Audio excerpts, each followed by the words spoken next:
Friends, welcome back to another episode of Mystical Tutors. Joining me in are my new permanent co-host, the amazing The Alpaca Tyrant, and the Voidin. Coming in live from our new exclusive condo down in Hawaii, where we're enjoying a nice beachside morning with lack of coffee. How's everyone doing today? The end of my day, so I'm doing pretty good tonight. I mean, that's fair. I'm too tan and I've gotten too muscular from our beachside resort in Hawaii. So I don't know what to do. And all my hair grew back. So It's surfing day. It's surfing day. While Pocket here goes to sleep, Void and I are gonna head out and hit the waves. But do you know what's more important than hitting the waves? the power of friendship. Absolutely. And through the power of friendship is the discussion about Rule Zero and Commander. What I believe it. What do you guys think Rule Zero is? Like, I think we've all kind of had this talk offside, but what to you is Rule Zero? A Well, general idea of Mhm. power level for the game and how long it might take. What are I your- think I think Rule Zero is definitely just the idea of talking about what your deck is going to do, how you're going to get there, and what your option is through how do you win the game, right? So the idea is that you kind of want to talk out the tempo of how your match is going to go and kind of get a feel for everyone else's deck involved. That way, there's no feel bads because someone comes out of left field with their mono blue land destruction deck and, decides to wipe the floor with your opponents. I feel like now I just need to make a mono blue land destruction deck because that just seems all kind of hilarity. For the sad fact that blue doesn't have land destruction. Anyways, no, I completely agree with those points. I would definitely echo it. Like Rule Zero is to me all pre-game discussion. It's setting up for what you're looking for in the game. I picked on something Alpaca was just throwing down though. Power level. It's a very determinate word. Are we talking about numerical skill power level or just or what's power level? What were you meaning with power level there, Alpaca? With that, it's more so just the general, very general on that one, like an idea of how fast your deck is going to run. Obviously, the fewer turns it takes to win, the higher the power level technically would be. There you go, folks. Don't use the number scale. Instead, say how fast you're gonna win, but don't tell us it's turn zero. Not actually. This is where I always push for my personal patented Voidin way of figuring out what a deck would do, right? Or how your deck would react. And I like to use the Ulamog scale. The Ulamog What- scale. Yeah, what turn is it appropriate for an Ulamog to come down in your match? What turn would you play an Ulamog? And what turn would you be able to deal with an Ulamog? Right? Yeah. So that the idea is that as your deck gets more powerful, right? If you're winning by turn 4, you don't care if an Ulamog's played on turn 5. Or if you are you play heavier on the removal, you could say I don't mind an Ulamog coming down turn 4 because I can remove it. The Ulamog scale. Start using it. I like it. I do too. That's a really good average. Like, because I mean, we all know Ulamog is a beast of a card. Either it's first printing or it's second. But yeah, the turn that you can actually successfully answer an indestructible creature that either forces sacrifice or exiles the top 20 of your deck. Huh, yeah, that really puts in perspective of what a deck. I never thought about it that way. Well, think about it, right? So not only is it an indestructible threat, right? It has a cast trigger that detriments your deck, right? So, by being able to cast an Ulamog, either one, it doesn't matter. You're either losing 2 permanents or 1 permanent. Doesn't matter, right? It's an indestructible big body. And and it threatens to win the game if unanswered. So the Ulamog scale, TM. Is it I TM I and I do like it.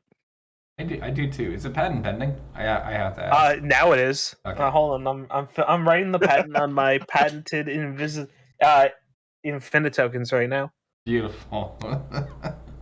No, I like that. I think that fits in really well. So, yeah, because I'll be the first to say it, and I think you both know this too. Like, I don't like the number skill, but I do like a good discussion about what a deck's gonna do. And to like Alpaca's point, the power level discussion has to come up because you do need to talk about what your deck does. But putting that in combination with the Ulamog skill, I think is a great, hilarious, and fun way to really talk about what your deck's gonna be capable of doing in a game. Right. Especially because if you can't, especially if you actually can't deal with an Ulamog, right? If your deck's like, once Ulamog gets played, the game is over for me. Right? I can't answer it. Then you would straight up just say, I can't answer an Ulamog. Right? Like, let's say like you're playing a deck that doesn't have as much removal. Or I guess Like even specifically, what if the deck doesn't run exile removal? Or doesn't run sacrifice removal, right? Like, to get rid of an indestructible body, it's either what, -1/-1, you have to force the person to sacrifice it, or it has to be exiled. Like, your deck is just not equipped to deal with it. That's a threat that's gonna run over you. It's one of those threats that bouncing it's not really a good idea. No, because then it's more. Oh boy, do I love this pain and punishment. Let me bounce it again. Oh yeah, boy, you're that like, was great. You're like, hey, I like this meal so much, I'll eat it a second time. Yeah. What's that movie or Broadway show? Please, sir, can I have some more, sir? Oh, Tale of Two Cities. Yeah. No, is it? No, it's not Tale of Two Cities. It's that's Oliver. Yeah. Yeah, that's the name. But yeah, like something like that. I was never gonna get the name. That's okay. It's all good. We'll call him Ulamog from now on. Yeah, Ulamog. Please, sir, can I get some more? Please, sir. But like, I'm telling you, like the Ulamog skill is the best way to do it because you know what? And, like replace Ulamog with whatever you want, right? Like, what do you feel like would be a suitable threat to talk about, right? So like, you could say like, I don't know, you could say like Blightsteel Colossus. Yeah, You could say Kozilek. You could say Hullbreaker, whatever. The new guy. Warden. I mean, you want to have the Soul Warden scale? That's okay. My answer is 100 because it'll take me 99 turns to draw into my Soul Warden.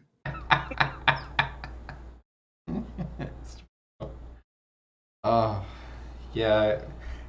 One thing I kind of like with the Ulamog scale too is when you're talking about potential big threats that there could be, like you just said, with adapting the name of it. Because I guess giving an idea of what your deck's gonna do. Speaking on the Blightsteel Colossus, I do know I've had a couple games where Blightsteel has come down and it's not been a fan favorite choice, or there's been a misinterpreted situation with it, especially with a War Storm Surge. Yeah, that's pretty good. And then right, Alpaca. See, pre-game discussion. It's very important. I remember that. Do you? Questioning if you do. No, I remember you questioning why I was picking my cards up. Yeah, that did happen. Again, Yeah. pre-game discussion, very important. Well, right, and like the idea of what can you do to make your pod feel more comfortable, right? Or at least be polite to your pod, right? If you're coming in guns blazing or guns akimbo or whatever you want to say, right? You want your pod to at least know that your deck could, unanswered could do something like by, I don't know, turn 5 or whatever. The number scale needs to be adapted to talk about instead of power strength, it needs to be adapted to what turn uninterrupted do you think you'll win. Agreed. Like, yes. You put that in combination, like the turn uninterrupted, you're gonna win. When you could interact with something big or a threat, and like an idea of your strategy. I mean, ultimately, to me, I think that's what a good pregame discussion is about. Like, hey, I can kind of win by like turn 5. Usually, I've got like a couple big haymakers, and I'm looking to do like a sacrifice food chain strategy. Um, well, so like a good example of Rule Zero, or at least a good reason to talk about stuff beforehand, is the fact that sometimes you don't know how strong your deck is until other people tell you, I feel like your deck is a lot stronger than you think. Right? Because when you're sitting in the pilot seat and you're trying to figure out everything, you may not have the perspective of someone that has to sit across from it and be like, oh my gosh, I can't believe he's going to do it again. Yeah, You know? 100%. Like perspective plays a lot there, and like we're all biased towards our deck. I think that's safe to say, right? Mm-hmm. Fairly. So what Voiden was saying, what we think our deck is may not be what it is or perceived as to people on the outside. I think that along that same notion though, it's fair to talk about what people don't like. 0-2, right? Well, yeah, I mean, a lot of things that people hate is the idea of land destruction. The like having your lands blown up may not be something that you want to play into. So thus, if you're doing something like we do in the drop return server, where there's a multiple pods forming up, maybe you move the person into a pod that's okay with land destruction, Mm-hmm. right? Or you just shift people around. Can you take that discussion of what you don't like too far in?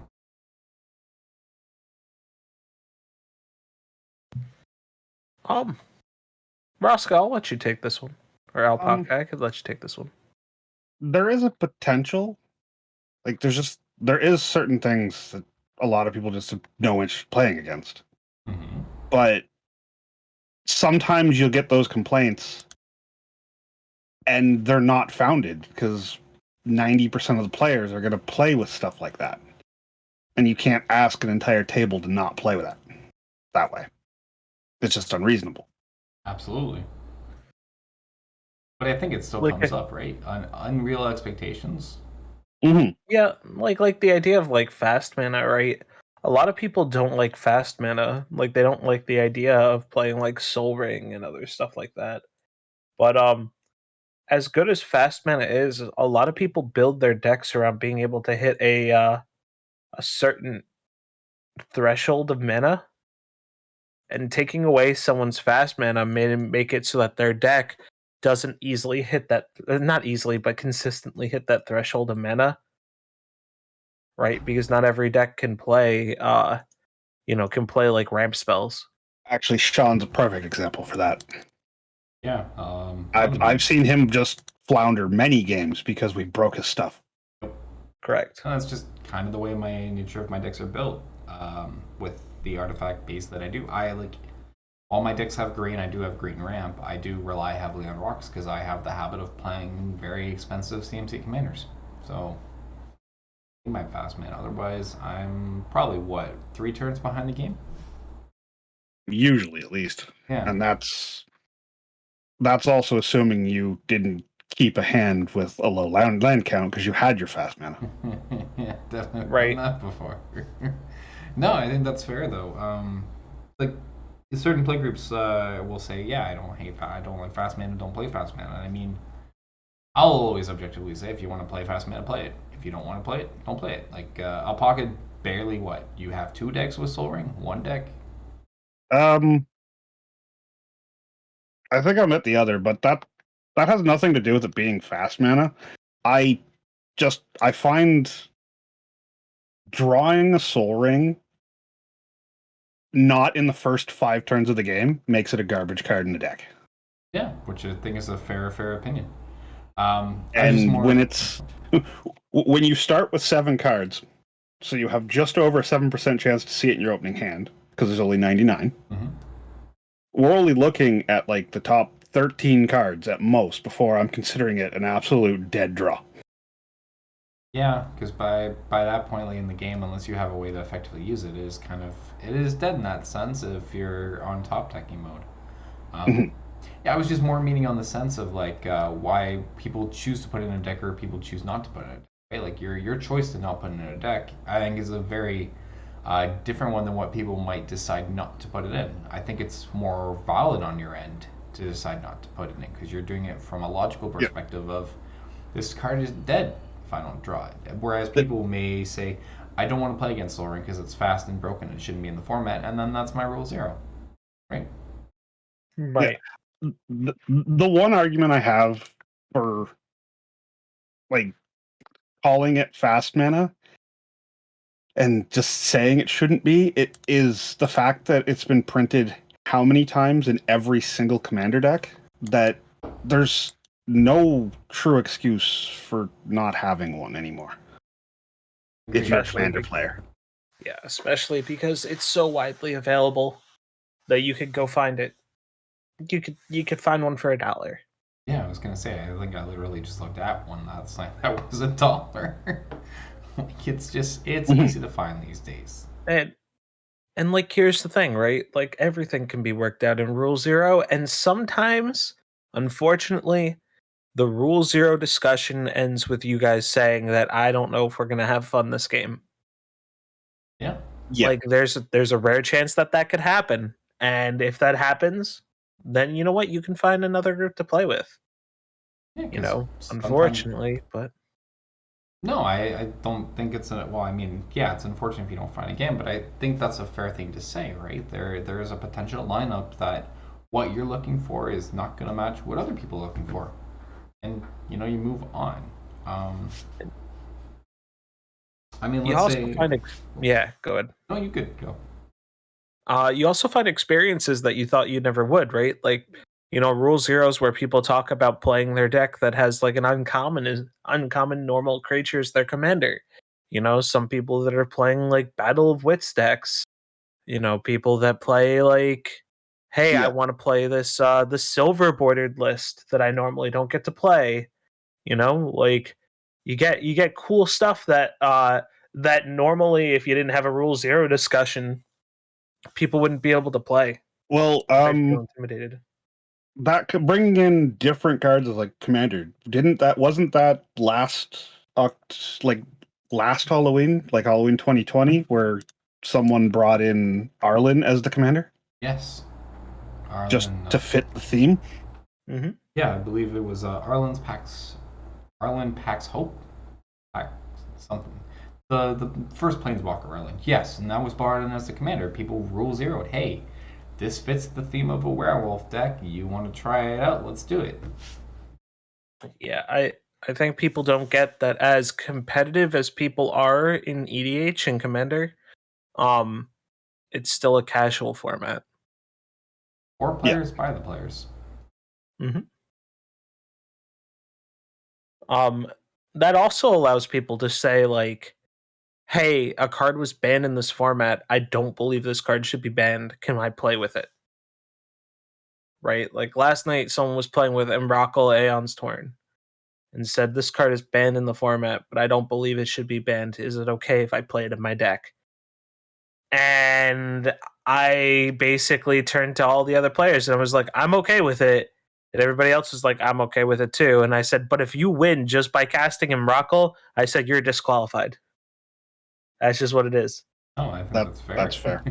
What happened? And like, obviously I said it tongue in cheek, but Yeah, but what happened? Did they win by casting Emrakul? no, they never casted it once because it's one card in a deck of 99. I was just curious. No, I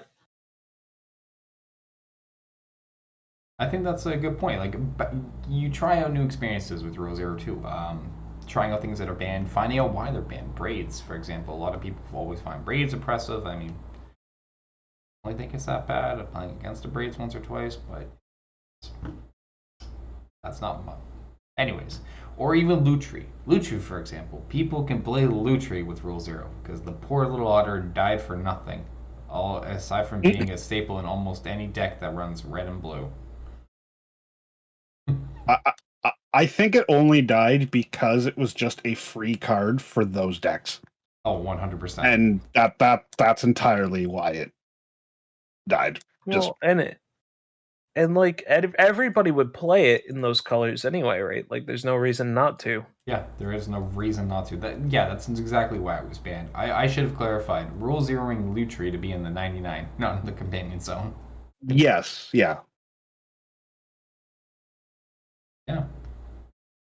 So Rule Zero, pretty diverse, pretty wide, pretty interactive in a lot of fun ways. The Ulamog scale, for example.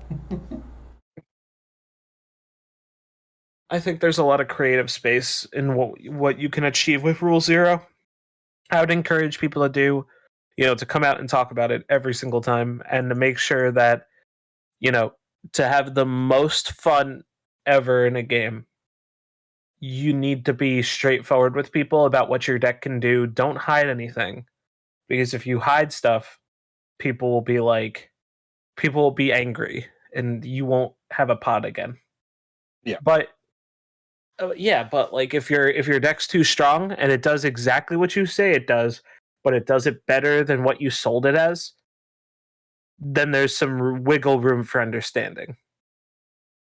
For sure, it's a misunderstanding at that point. Don't lie at the table, basically. Just as well as it can be. Sometimes you might miss a combo that you didn't know about because it's only your second time playing the deck. I've done that many times. Yeah, it happens. Cool. Rule Zero, open for discussion. Make it your own creative space. Test it, learn to play it. I like that summation. Yeah, I think it was a great time. Now then, not to cut this short, but I got to go back and hit the waves. Sounds good, my dude. Well, Mr. Void, while you go hit the waves, why don't you tell the fine people where they can find you, except for on the beach and hitting those high tides? Well, if I'm not shirtless, showing off my abs to all the gentlefolk in the area while also riding on a shark, you can find me on twitch.tv/Voidin, VOIDDYN, or you can find me on Twitter at VOIDDYN. Awesome. Mr. Alpaca Tyrant, before you decide to enjoy a nice relaxing day on the hammock with a smooth drink, where can the fine people find you? Twitch.tv/the Alpaca Tyrant or on Twitter at Rosca. Man of many names. And friends, I'm gonna go hit up some waves with Voy, and then I think I'm gonna go hit the open bar today myself and get into the nice relaxing day here. You can find me at Twitch, Twitter, TikTok, and Instagram at AstrosFlame. I'm usually streaming MTG Arena or some other Commander nonsense. So get into the action and come check it out. And friends, this has been another episode of Mystical Tutors, and we will catch you on the draw next time.